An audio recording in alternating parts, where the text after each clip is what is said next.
આમ બધા જ યદુઓ આમ દ્વારિકાના નગરમાં આવે છે ને એકદમ પ્રસન્ન થઈ જાય છે. આજ સુધી માત્ર આમ સ્વર્ગની કલ્પના કરી હોય, પણ સ્વર્ગ કરતા પણ ચડિયાત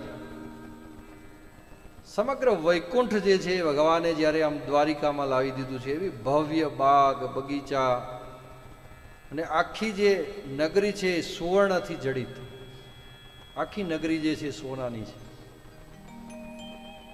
બધા જ યદુઓ બહુ ખુશ થઈ જાય છે, નગરની અંદર પ્રવેશ કરે છે. સૌ પ્રથમ વાસ્તુ પૂજન થાય છે, હોમ હવન યજ્ઞાદિ બધા કર્મો જે છે એ બધા પૂર્ણ થાય છે. અને સૌથી પ્રથમ જો સારામાં સારો દ્વારિકાની અંદર પ્રસંગ જો લેવાયો હોય સૌ પ્રથમ તો એ બલરામજીના લગ્નનો છે. સૌ પ્રથમ બલરામજીના ખૂબ સારી રીતે ભવ્ય અને દિવ્ય રીતે જે છે એમના લગ્ન કરાવવામાં આવે છે.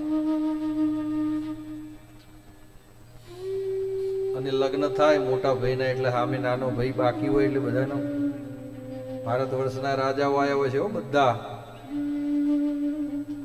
અને બધાની આંખમાં કૃષ્ણ ભગવાન ચડી ગયા હોય છે. ભાઈ આ આપણી દીકરી માટે મુરતિયો તૈયાર થઈ ગયો છે કે આને જ અપાય, બીજા કોઈની દીકરી પરણાવાય નહીં.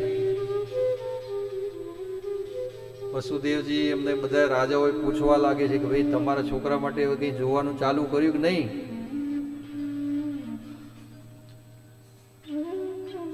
વસુદેવજી કે હવે મોટા ભાઈના લગ્ન કરાયા, નાના ના કરાવવા તો પડશે જ.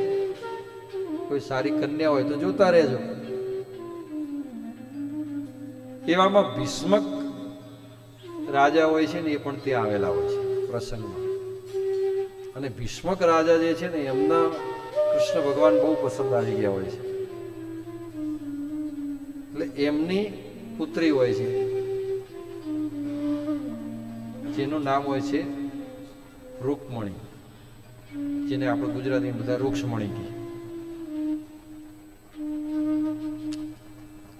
એ રૂકમણી જે હોય છે એમના લગ્ન જે છે ને એ ભીષ્મકને એવી ઈચ્છા થાય છે કે ભગવાન શ્રી કૃષ્ણને અર્પણ કરીએ. પણ આ બાજુ ગયા જઈ અને પરિવારમાં જ્યાં બધી ચર્ચા કરે ત્યારે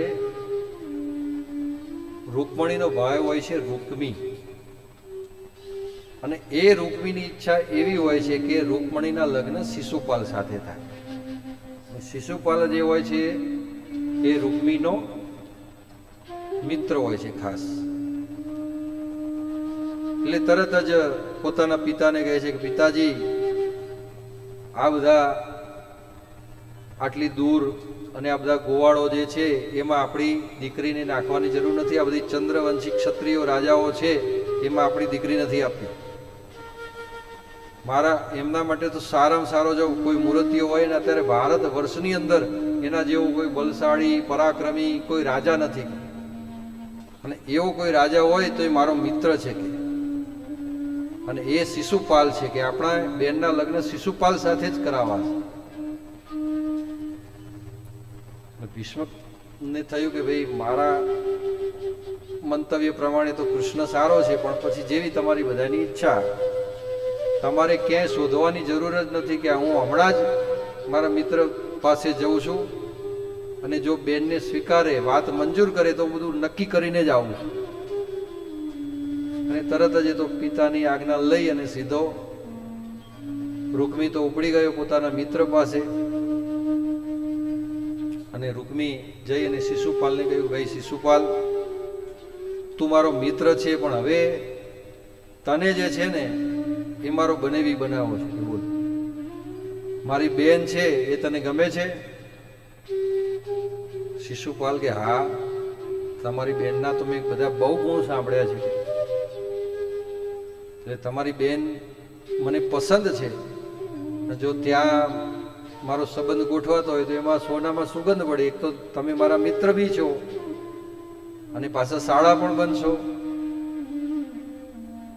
એટલે મારા તરફથી વાત નક્કી. તો કે બોલો ક્યારે જાન લઈને આવવું છે? કે શુભસ્ય શીઘ્રમ, સારા કામમાં વાર શું કરવાની? કે હું અહીંયાથી ઘેર જઈને લગ્નની તૈયારી કરું અને તમે સીધા જાણ લઈને ત્યાં આવો, 7 દિવસ પછી લગ્ન. સીધો રૂકમી આવે છે અને પોતાના પિતાજીને બધી વાત કઈ સંભળાવે છે. ભીષ્મક પિતામાં કે ભીષ્મકજી કે આટલી ઉતાવળ કરવાની તમારે જરૂર ક્યાં હતી? કે હજુ આપણે આપણી દીકરીને પૂછીએ હા ના, કે ભાઈ એમાં એને શું પૂછવું છે? ભાઈ ક્ષત્રિયોનો એક અધિકાર હોય છે કે દીકરીને જે ગમતો હોય એવા વરનું વરણ થાય આપણા જ કુળની અંદર. એના માટે આપણે એક રીતિ રિવાજ હોય છે, અને રીતિ રિવાજની અંદર આપણે બધા રાજાઓને બોલાવતા હોય અને દીકરીને જે ગમે એ રાજાના ગળાની અંદર એ વરમાળા પહેરાવે. પણ અહીંયા તો ભીષ્મકજી હોય છે, એમનું તરત જ અપમાન કરી નાખે છે. રૂકમી કે આવું કંઈ કરવાનું નથી, હું બધું નક્કી કરીને આવ્યો છું. આજથી 7મા દિવસે જાન આવશે અને ધૂમધામથી આપણે રૂકમણીના વિવાહ જે છે એ શિશુપાલ જોડે કરાવી આપવાના છે. ભારત વર્ષના જે મોટા મોટા મહાન પરાક્રમી રાજાઓ હતા એ રાજાઓને આમંત્રણ મોકલે છે. એક બાજુ શિશુપાલનું આમંત્રણ જાય, એક બાજુ ભીષ્મક રાજાનું આમંત્રણ જાય, અને બધા જ રાજાઓ જે છે આજે ભીષ્મક રાજાની નગરી તરફ આવવા માટે પ્રયાણ કરી રહ્યા છે.